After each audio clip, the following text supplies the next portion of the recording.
My name is Lena Carter, and I'm 29 years old. I live a peaceful life, working from home in my cozy apartment. Most people wouldn't believe it, but I make $100,000 a month without ever going to an office. I don't show off, though. I don't wear expensive clothes or drive a fancy car. I just enjoy living life my own way. My older sister, Sophia, is the opposite. She's 31 and loves money, luxury, and showing off. If something isn't expensive, she doesn't want it. She always looks down on me, calling me boring and cheap because I don't spend my money like she does. One day, I overheard Sophia talking to our cousin Jessica about a big vacation to the Bahamas. I hadn't even been invited. Lena? Oh, she's not coming, Sophia laughed. She's too cheap for this trip. She'd probably stay in a budget hotel while we're in a 5-star resort. I felt my face get hot. Cheap? She had no idea how much money I had. Just because I didn't show it off, she assumed I wasn't rich. I didn't say anything that day. I just smiled and acted like I didn't care, but inside, I was already making a plan. If she thought I was cheap, I'd show her what I could really afford. That night, I sat in my apartment, sipping tea and thinking about her words. I wasn't sad, I was annoyed. She always judged me for not spending money like her. It wasn't that I couldn't, I just never felt the need to prove myself. But this time, maybe I would. I opened my laptop and booked my own trip, but I wasn't just going to the Bahamas, I was going bigger. Private oceanfront villa, personal chef, spa treatments, first-class everything. Unlike her, I didn't need to split costs with anyone, I could afford it all on my own. The next morning, I checked my phone and saw messages in the family group chat.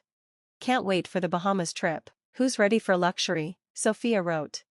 Jessica replied right away. So excited, it's going to be amazing. They hadn't even thought about inviting me. I wasn't surprised, but it still stung a little, not because I wanted to go with them, but because Sophia truly believed I wasn't worth including. I smirked. She had no idea what was coming. A few days later, they left for their trip, posting pictures at the airport with their designer luggage and sunglasses. Vacation mode on, Sophia captioned her post. That same afternoon, I arrived at a private airport lounge. A flight attendant smiled at me. Miss Carter, your jet is ready for takeoff. I stepped onto the private jet, sinking into the soft leather seat. A waiter handed me a glass of chilled champagne. I took a sip and smiled. Then, I pulled out my phone. I snapped a picture of the jet's elegant interior, the runway outside, and the gold-rimmed glass in my hand. No bragging caption, just a casual Instagram story. Within minutes, my phone buzzed. Sophia, wait, what? Where are you going?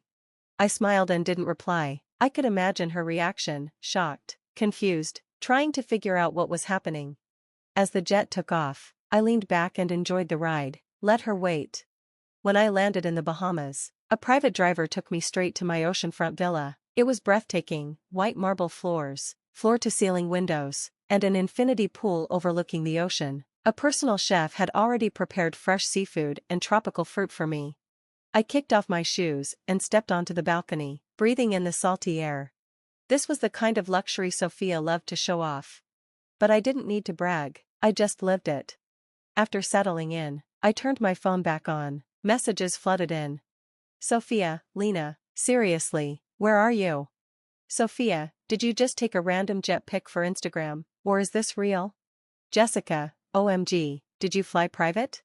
Mom, sweetie, where are you? Your sister says you're on a trip. I smirked. She was panicking. Instead of replying, I posted a picture of my infinity pool. With the ocean in front of me and a coconut drink in my hand, I took a picture. No words, no location, just the image. Less than a minute later, Sophia called. I let it ring. She called again. I waited. Then, finally, I picked up. Hey, what's up? I said, sounding casual.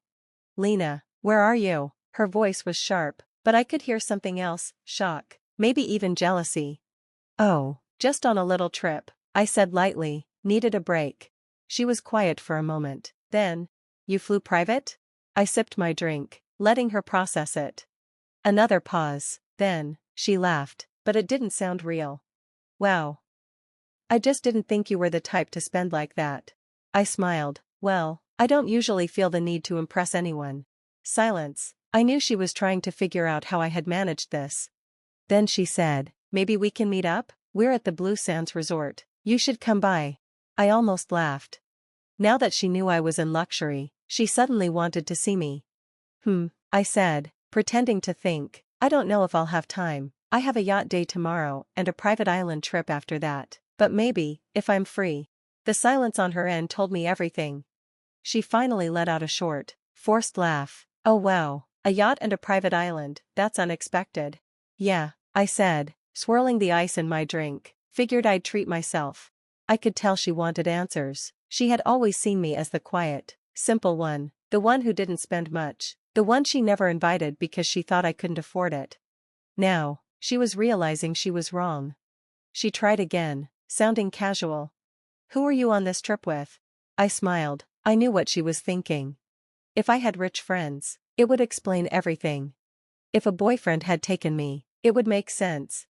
But the idea that I had done this alone, that was hard for her to believe. Just me, I said. Wait, so you're paying for all of this yourself? Yep, I took another slow sip. Another pause. How? I shrugged. I work. She scoffed. Lena, come on, you do some little online thing, right? How could that pay for a private jet and a luxury villa? I laughed softly. Sophia, do you even know how much I make? She didn't answer right away. I could picture her sitting there, stunned. She had never asked, she had just assumed. After a moment, she cleared her throat. I figured you were doing okay, but... I leaned on the balcony, watching the sunset. I make about 100 grand a month. Silence. I waited. Then, finally, she let out a small, nervous laugh. No, you don't. I do. That's not, she stopped. You're serious? Yeah. For the first time ever, Sophia had nothing to say. I could almost feel her trying to process it. For years, she had called me cheap, looked down on me, thought I wasn't worth including. And now, she knew I could outspend her without even trying. She laughed again, but her voice was different now, less mocking, more careful. Well, that's amazing, Lena, really. She paused. I guess I just never knew you were doing that well. I let her sit with that thought. After a few seconds, she tried again. So, maybe we could do dinner? I'd love to catch up. I almost laughed. A week ago, she hadn't even invited me, now she wanted to meet up. I glanced at my schedule, full of plans just for me. Sunset yacht cruise. Private chef experience. VIP beach club event. I didn't need to see her, I didn't need her approval. But I wasn't done having fun. I hummed, pretending to think, I'll see, but I'm really busy. I heard her frustration, even though she tried to hide it. Oh, right, well, let me know. I will. I didn't. For the next 2 days, I fully enjoyed my luxury trip. I woke up to the sound of waves outside my villa. My personal chef made perfect breakfasts, fresh fruit, eggs, and rich coffee. The yacht day was a dream. As I lay on the deck, soaking in the sun, I thought about how different this was from Sophia's usual trips. She took vacations to impress others, posing in designer outfits, showing off expensive meals. I was doing this for myself. Still, I couldn't deny that I enjoyed knowing she was probably losing her mind over it. She had sent more texts. Sophia, hey, did you decide about dinner? Sophia, we're going to this really exclusive rooftop restaurant tonight. You should come. Sophia, Lena? I ignored them. That night, instead of meeting her, I had dinner under the stars at my villa, a 5-course meal, just for me. I wasn't going to drop everything just because she had suddenly decided I was worth her time. The next morning, I made a small decision. I posted a new Instagram story, a video this time. A slow pan of the sunrise over the ocean, then a glimpse of my private infinity pool. No words, I didn't need them. Less than 5 minutes later, Sophia called. I let it ring twice before answering. Hey, Lena, she sounded out of breath, like she had been waiting by her phone. Are you still in the Bahamas? Yep, I stretched as I sat on my sun lounger. She hesitated. Oh, we leave tomorrow, so I was hoping we could at least meet up before then. I almost felt bad for her. Almost. I let the silence stretch.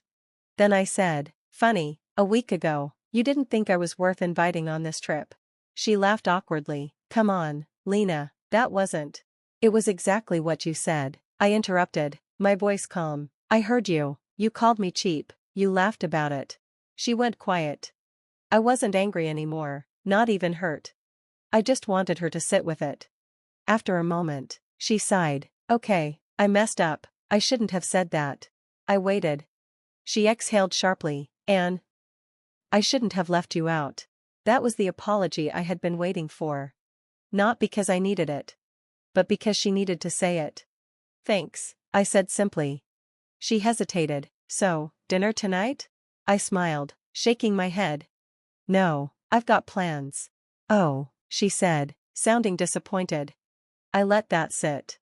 Then, before she could respond, I added, maybe next time, if you invite me from the start. She got the message. This time, I hung up first. The rest of my trip was perfect. I spent my last day on a private island, sipping a tropical drink, my toes in the warm sand. No drama, no stress. Just peace. Meanwhile, I knew Sophia was stewing. She had apologized, but she wasn't used to being the one chasing after someone. Normally, she decided who was included. But now, things had changed. That evening, as I watched the sunset, my phone buzzed. Sophia, safe travels tomorrow. Maybe we can talk when we're both back home. I smiled. She wasn't pushing this time. She had realized something. I didn't need her approval. The next morning, a sleek black car took me to the airport. As I stepped onto my private jet, I felt lighter. I hadn't come here to prove anything. But in the end, I had made my point, without even trying. A few hours later, mid-flight, I checked Instagram. Sophia had posted a photo of her group at the airport, tired and frazzled. Caption, ugh, flight delayed, can't wait to be home. I chuckled. Commercial flights, delays, crowds. All things I had avoided. For the first time, I posted something direct. A picture of my empty private jet cabin, a warm cappuccino beside me. Caption, no delays here. I didn't tag her. I didn't need to. The second I landed, a message popped up. Sophia, okay, I give up, we need to talk. I smirked. This was going to be interesting. Please leave your comments. We're looking forward to your comments and channel subscriptions. See you in the next video. Thank you for watching till the end.